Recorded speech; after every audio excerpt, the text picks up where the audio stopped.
Tu t'excuses quand quelqu'un te marche sur les pieds, tu dis ça va alors que t'as envie de hurler, et tu trouves toujours la meilleure répartie 3 jours plus tard. Bienvenue sur Légitime, le podcast des ex-petites filles sages qui ont été formatées bien trop tôt à sourire, être sages et sauver le monde avant leur premier café. Ici, on démonte les injonctions, on balance des non fermes mais respectueux, et on réapprend à prendre sa place. Pas en criant plus fort que tout le monde, juste en arrêtant d'être silencieuse. Moi c'est Clémentine, je suis coach en affirmation de soi, et si t'en as marre de te plier en quatre pour mériter 3 minutes de reconnaissance, retrouve-moi chaque semaine dans tes oreilles pour te partager des punchlines, des clés concrètes et des réflexions sans filtre pour t'aider à reprendre ta place. Et promis, je vais te prouver que poser tes limites, ça ne te fera pas perdre ton empathie, ni tous tes amis. Bonne écoute. Il y a une phrase que je répète constamment, très régulièrement, non seulement parce que j'en suis déjà très très fière de l'avoir trouvée, et je l'ai déjà utilisée, je pense, dans certains épisodes, mais c'est vraiment cette idée de ce que je veux pour toi, pour les personnes que j'accompagne, etc., c'est que vous soyez capable de dire non, de vous affirmer, de vous exprimer, avec l'assurance d'un végétarien face à un steak. Et je trouve que cette image elle est toujours très très parlante parce que un végé face à un steak, il n'y a pas de débat en fait, il n'y a pas de débat interne, il n'y a pas de débat face aux autres, il n'y a pas de justification, il n'y a pas de négociation avec soi-même. C'est non et ça sera encore non. Et j'en parlais justement avec une d'entre vous en appel découverte l'autre jour qui a été végétarienne. Donc c'est ce que je lui ai dit. Je fais si à l'époque, je t'avais proposé un steak, non seulement tu m'aurais dit non, mais en plus tu m'aurais dit d'aller me faire foutre. En toute politesse, au bout d'un moment, si j'avais insisté, si j'avais essayé de te faire culpabiliser face à ce non, tu m'aurais dit d'aller me faire foutre. Et elle a pas osé parce qu'on se connaît pas encore, mais oui, oui, elle m'a dit: «Bah oui, oui, oui, c'est vrai que oui, je pense que Bah bien sûr, et même là, en fait, j'avais commencé à l'agacer. Ce qui est génial parce que, j'aime bien quand on vient contacter la colère puisque si t'écoutes depuis un moment, tu sais qu'elle nous informe de beaucoup de choses, cette colère, mais bref, c'est pas le sujet. Mais donc pour moi, c'est vraiment ça. S'il y a une image que tu peux retenir de ce qu'on va chercher en accompagnement et de ce que je veux pour toi dans ton quotidien, c'est que tu sois aussi sûr de toi, finalement, qu'un végé face à un steak. Et donc aujourd'hui, c'est exactement ce que je veux faire à travers cet épisode, c'est déjà te donner ces 4 étapes pour comment on fait pour y arriver. Comment on déroule ça pour de vrai? Dans quel ordre? Et que tu comprennes aussi pourquoi c'est pas aussi simple qu'un claquement de doigts, que oui, ça peut prendre du temps, et que parfois le faire seul, c'est compliqué, justement parce qu'il y a plusieurs étapes à mettre en place avant d'être aussi sûr de soi que ça. Donc, la première chose, et généralement c'est ce qui fait défaut dès le départ en fait, parce que c'est clairement pas ce qu'on nous apprend à l'école ou même avec nos parents, etc., c'est de repérer ce qui se passe dans ton corps, avant toute chose.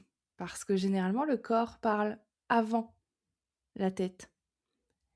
Et donc avant même de penser à la formulation, avant même de penser à comment je vais dire mon nom, est-ce que je vais trouver une excuse valable pour que ça passe mieux auprès de la personne en face, en fait, il faut déjà capter qu'est-ce qui se passe dans mon corps.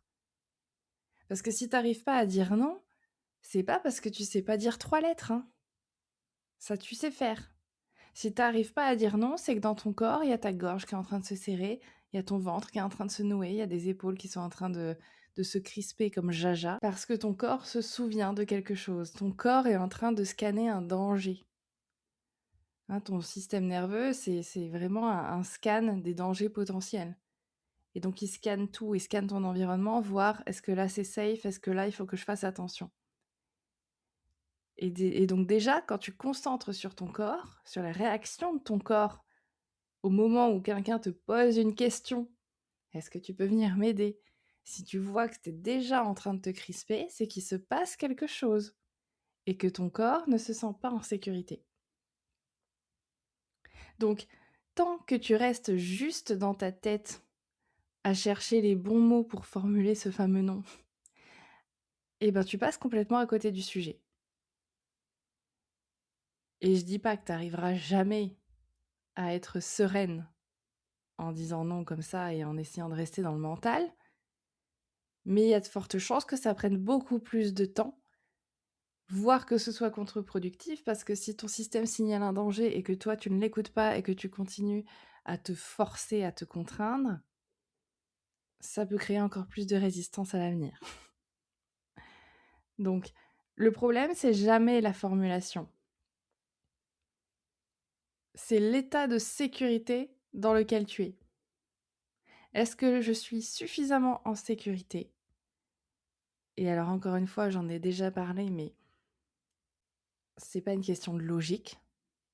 C'est pas, ben, logiquement, tout va bien, logiquement, je suis avec mes parents, logiquement, heu, ça se passe bien en temps normal quand on discute, logiquement, il y a pas un tigre en face de moi qui va me sauter à la gorge.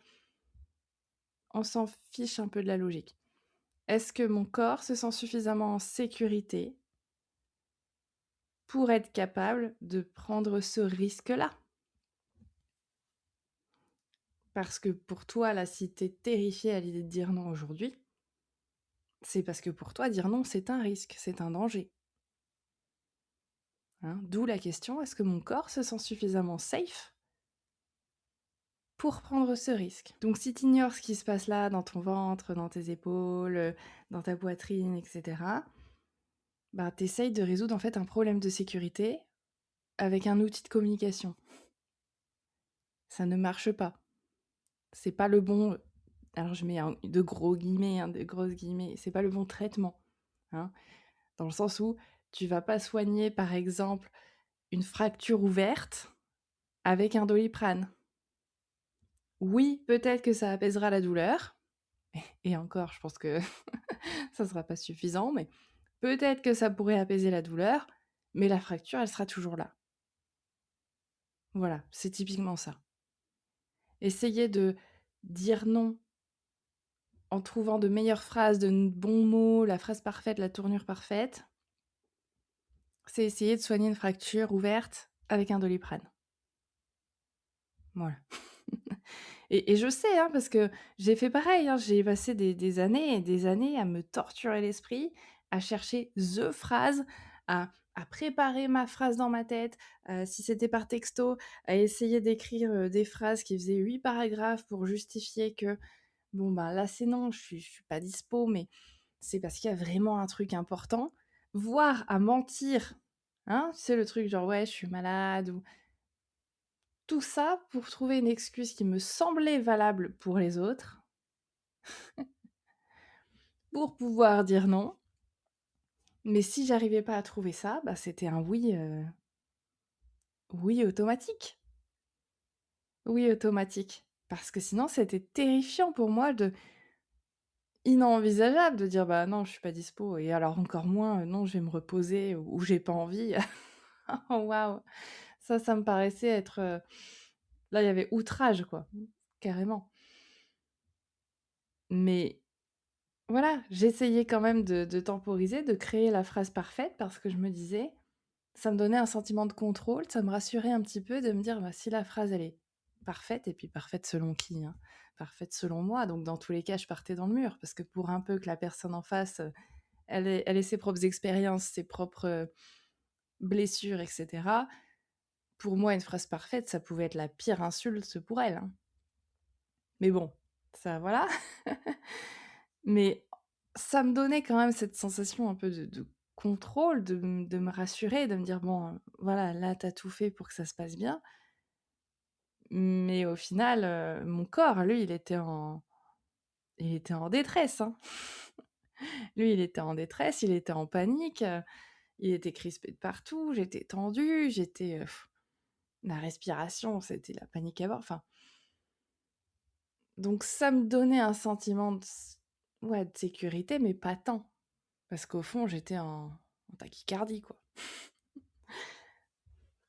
Donc vraiment, la première étape, c'est de faire attention et ça, pour dire non ou n'importe quoi, hein. Qu'est-ce qui se passe dans mon corps? Vraiment. La deuxième étape, c'est de nommer ce que tu défends. Avant même d'essayer de commencer à le dire, avant même, encore une fois, de travailler sur la formulation, sur le comment je vais le dire, bah, une des étapes les plus importantes, c'est vraiment, et elle est essentielle en fait. Tu peux même pas espérer bien formuler ton non ou ta demande si tu sautes cette étape-là, c'est qu'il faut savoir ce que tu veux vraiment, en fait, avant de chercher à l'exprimer. C'est pas comment je lui dis, c'est qu'est-ce qui compte pour moi là dans cette situation précise? Qu'est-ce qui fait que là j'ai dit oui, mais ça me fait chier d'avoir dit oui? Pourquoi ça me fait chier? Je voulais faire quoi à la place? Est-ce que j'avais prévu de me reposer? Est-ce que j'avais besoin de calme, de solitude, de me poser, de réfléchir? Est-ce que j'avais besoin juste d'être seule? Est-ce que j'avais besoin... Qu'est-ce qui compte pour moi à ce moment-là? Qu'est-ce que je suis en train de sacrifier? Et ça, c'est méga important. Parce que le végétarien, et c'est pour ça que je donne cet exemple à chaque fois, lui, il sait pourquoi il mange pas de viande. Il sait pourquoi c'est important pour lui. Et c'est ça qui rend son nom imperturbable. C'est ça qui rend son nom assuré et qui ne bougera pas. Il n'a pas besoin de chercher la formule parfaite pour dire qu'il mangera pas de viande et pour ne pas brusquer, vexer, blesser la personne en face. Parce qu'il n'a aucun doute sur ce qu'il défend, sur ce qui est important pour lui. Hein, et que ce soit pour des raisons vraiment de défense, protection animale, voilà, bien-être animal, et cetera, ou que ce soit juste, entre guillemets, une question de goût. Hein, parce que bien sûr, je connais des végétariens qui le sont par rapport aux animaux. Je connais des personnes qui arrêtent la viande parce qu'elles n'aiment pas ça, en fait, hein. Mais du coup, elles sauront tout autant dire: «Bah, non, j'en veux pas de ton steak, je n'aime pas ça». Et il y aura pas de sujet, c'est tout. Il y a pas besoin de justifier de pourquoi j'aime pas ça, c'est tout, j'aime pas ça. Donc toi, tant que tu sautes cette étape et que tu fonces direct constamment sur la formulation, ton nom, en fait, il est bancal. Et ça va être la porte ouverte à toutes les négociations. Et ça va être la porte ouverte à la culpabilisation. Parce qu'en face, ils vont te poser une question, ils vont insister un tout petit peu. Toi, tu sauras pas vraiment, en fait, pourquoi c'est important que tu dises non pour toi. Et donc, tu vas changer d'avis. C'est tout. Tu vas changer d'avis. Si tu sais pas, et de manière très générale, qu'est-ce qui est important pour toi dans la vie, qu'est-ce qui compte, qu'est-ce qui te fait du bien, qu'est-ce qui te nourrit, qu'est-ce que... Si tu sais pas ça, quand on viendra remettre en question, remettre en cause, ou juste, voilà, questionner tel ou tel élément de ton quotidien, bah, tu vas te sentir emmerdé, tu vas être un peu instable, tu vas patauger dans les sables mouvants, et au final, bah, effectivement, tu prendras une décision qui ne sera pas vraiment la tienne. Et tout de suite, je mets un petit message quand même alors pas de prévention, mais ne t'en veux pas si tu ne sais pas tout ça. Hein, parce que si t'en es arrivé là, et que tu suis les épisodes depuis un petit moment, tu sais que t'as peut-être jamais eu l'espace d'exprimer tes besoins. Tu sais que t'as peut-être jamais eu cet espace de découvrir ce que tu aimes, ce qui est important pour toi, ou en tout cas, t'as découvert quelques petites choses, mais t'as jamais eu l'espace de les laisser sortir, de les exprimer, de les partager aux autres, parce que on s'est foutu de ta gueule, parce que on t'a dit ah c'est bon, laisse-moi tranquille, parce que on s'est moqué de toi, parce que on t'a puni, peu importe, hein. C'est pas étonnant que tu saches pas vraiment ce que tu veux, ou l'exprimer, ou que t'oses pas dire que telle ou telle chose c'est important pour toi, parce que tout ça. Donc ne te flagelle pas, hein, parce que, tu peut-être pas encore toutes ces infos. Moi, ce que je te dis ici, c'est que c'est méga important de faire cette démarche, de faire cette démarche de prise de conscience.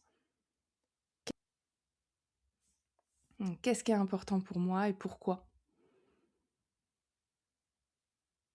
Qu'est-ce que ça m'apporte? Et ça déjà, ça sera un super pas pour être aussi confiante qu'un végé face à un steak. Et la troisième étape, hein, ce qui découle de tout ça finalement, c'est quand tu vas dire ton nom, tu vas pas justifier pendant 8 ans. Tu seras capable de dire non, pas dispo, et ça va suffire. Chaque parce que tu vas rajouter, comme je disais, c'est une porte ouverte à la négociation, à la culpabilité. Et je sais que ça fait peur, dit comme ça. Je sais que tu m'écoutes sûrement et que tu dis: «Ouah la vache!» mais moi si je dis: «Non, je suis pas dispo», j'ai l'impression d'envoyer chier le monde entier. J'ai l'impression de pas respecter la personne en face de moi, j'ai l'impression d'être complètement antipathique, je sais parce que, ben, voilà, on t'a appris que dire non, de manière sèche, c'était, impoli ou c'était dur ou c'était pas gentil, hein. Combien de parents ont pu dire à leurs enfants, «On dit pas non à papa, maman, me parle pas sur ce ton», alors que peut-être toi tu étais juste enfant et tu testais, les limites, tu apprenais les limites, ce que c'est et cetera, bref. Mais le problème, c'est que plus tu te justifies, plus tu donnes de la prise à l'autre pour débattre. Et le VG, il dit jamais: Non merci, je fais attention à mon impact carbone et aussi pour des raisons éthiques, et puis en fait, j'aime pas trop le goût de la viande de toute façon», il se fait pas chier à dire ça. Il dit: «Non merci», voire «Non tout court», «Non j'en veux pas», «Non je mange pas de viande», point, et c'est tout.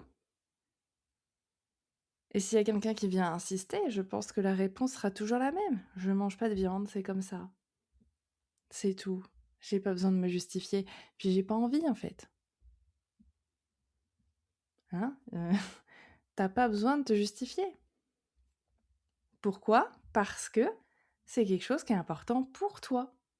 Et finalement, ça ne touche pas les autres, ça ne les regarde pas, ça ne les impacte pas, hein. Je veux dire que tu manges de la viande ou pas, si je garde mon exemple, ça impacte personne d'autre.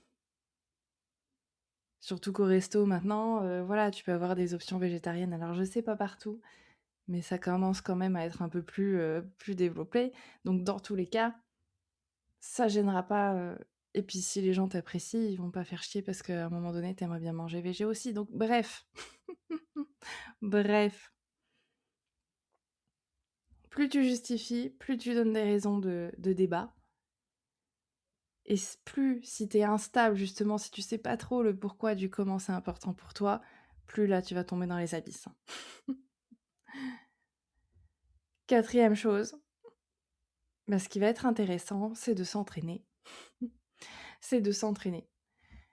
Parce que quand on n'a pas l'habitude de dire non, d'exprimer ses besoins ou n'importe quoi en fait, hein, quand t'as pas l'habitude de faire quelque chose, c'est toujours un peu, ça fait toujours un peu peur. Tu maîtrises pas, tu sais pas trop ce que ça va donner, mais ton corps, lui, ton système surtout, s'il a appris que dire non, c'était dangereux, il a besoin de réapprendre et d'apprendre que non, c'est pas toujours dangereux, voire jamais. Il a besoin de voir et de constater par l'expérience que des fois tu dis non et que ça se passe bien et que t'es pas puni et qu'on se moque pas de toi et qu'on te fait pas culpabiliser, que il a besoin de découvrir de nouvelles choses. Il a besoin de voir que ça peut se faire dans un cadre qui est safe, avec des personnes bienveillantes et que les réactions qu'il a connues peut-être quand il avait 5, 6, 7 ans, etc., bah, c'est peut-être pas les réactions universelles. Qu'il peut y avoir d'autres réactions de la part des gens. Mais donc pour ça, il faut pas rester dans sa tête. Déjà, tu l'as compris puisque je t'ai dit que la première chose, c'était de se connecter à son corps, mais pour ça, il faut aussi être capable de s'entraîner, de commencer à dire certains noms et de le faire, comme je le disais, dans un cadre assez safe pour avoir cette expérience de ah, là, c'était pas confortable parce que c'est jamais confortable de dire non, enfin surtout au début. C'était pas confortable, mais en face, on m'a dit: «Ouais, OK, bon, tant pis». Pour que petit à petit, ton système, il enregistre que c'est possible, que ça peut être, une expérience totalement, neutre, voire agréable. Et quand je dis agréable, parce que si tu arrives de plus en plus à dire non, en tout cas pour les choses qui sont importantes pour toi, bah, ça veut dire que tu prends plus de temps pour toi. Ça veut dire que tu t'écoutes davantage. Ça veut dire que tu sais repérer: «Non, là, je suis un peu fatiguée, là, je suis drainée, ça va venir me plomber davantage, donc je n'y vais pas». Ou alors: «Là, j'ai pas l'énergie, par contre, ça me ferait quand même plaisir de voir cette personne, donc peut-être que je peux lui proposer autre chose plus tard». Mais ce qui fait que tu vas prendre de plus en plus de décisions qui sont, alors, alignées, c'est un mot qui est un peu utilisé, maintenant un peu tout le temps à tort et à travers, mais de décisions qui sont prises par rapport à tes valeurs, tes besoins, tes limites, donc beaucoup plus connectées à ce dont tu as besoin, à ce dont tu as envie. Et à aucun moment ça voudra dire que tu te coupes de tout le monde. C'est juste que tes non seront beaucoup plus sincères, tes oui seront beaucoup plus sincères, et donc tes relations seront beaucoup plus sincères. Ce que j'avais sûrement déjà dit dans un épisode, mais quand tu dis oui à tout, tout le temps, ton oui n'a aucune valeur. À part le fait que, ben, oui, si on a besoin de quelqu'un, c'est sûr, on ira voir machine. De toute façon, elle dit jamais non. Heu, mais il est pas sincère parce que les 3/4 du temps, tu en as pas envie, et que si, quand tu as l'habitude de dire oui tout le temps, bah, finalement ça finit par accumuler de la rancœur, ça crée pas des belles relations ça, hein. Donc si je récapitule, les 4 étapes qui vont être importantes pour être capable de passer de «je suis terrifiée à l'idée de dire non, du coup je dis des oui en automatique constamment» à «je dis non avec l'assurance d'un VG face à un steak», c'est premièrement, je regarde ce qui se passe dans mon corps parce que mon corps me donne beaucoup d'informations sur comment je me sens et sur ce qui se passe en moi et sur ce que ça réveille, le simple fait de dire non. Et du coup, ça me donne des infos aussi sur comment je peux venir me sécuriser après. 2, il faut que je sois au clair avec ce dont j'ai besoin, avec mes limites, avec mes valeurs, avec ce qui est important pour moi, pour être capable d'être stable dans mes appuis si on vient me challenger là-dessus. 3, je dis non, mais j'arrête de justifier pendant 8 ans. Et 4, surtout, je m'entraîne dans un cadre qui est safe pour montrer, pour réapprendre à mon système, pour faire un peu une mise à jour, que là, l'expérience de dire non, ben les 3/4 du temps, ça se passe au mieux, et les 3/4 du temps, il se passe rien en fait, hein. Il se passe rien, la personne, elle accepte en face et on passe à autre chose, hein. Mais pour ça, il faut s'entraîner, et si j'insiste sur le cadre safe, c'est parce que je prends notamment l'exemple des parents.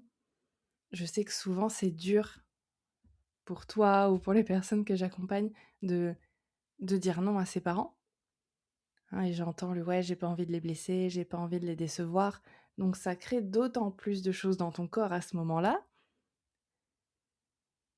et je sais que dire non à ses parents, surtout s'ils ont l'habitude de te faire culpabiliser, alors d'une manière ou d'une autre, hein, soit par la critique, soit un peu plus subtile, soit ils vont se mettre à pleurer, à bouder ou se vexer, enfin, parce que ça arrive souvent ça, hein. Parce qu'après tout, on ne dit pas non à papa, maman, même quand tu as 30-40 ans.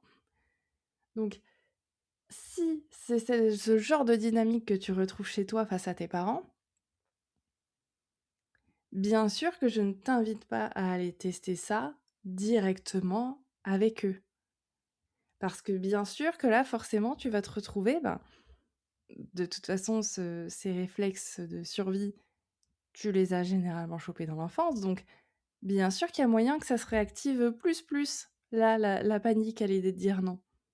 Donc je ne suis pas sûre que ce sera une expérience très productive. Par contre, avec des amis, avec des personnes très proches, avec ta coach, là, tu peux t'entraîner à dire non dans un cadre qui va être safe et où tu sais qu'il va être bien reçu. Pour qu'après, plus tard, tu puisses aller tester ton boss final que sont les parents. Mais pas tout de suite.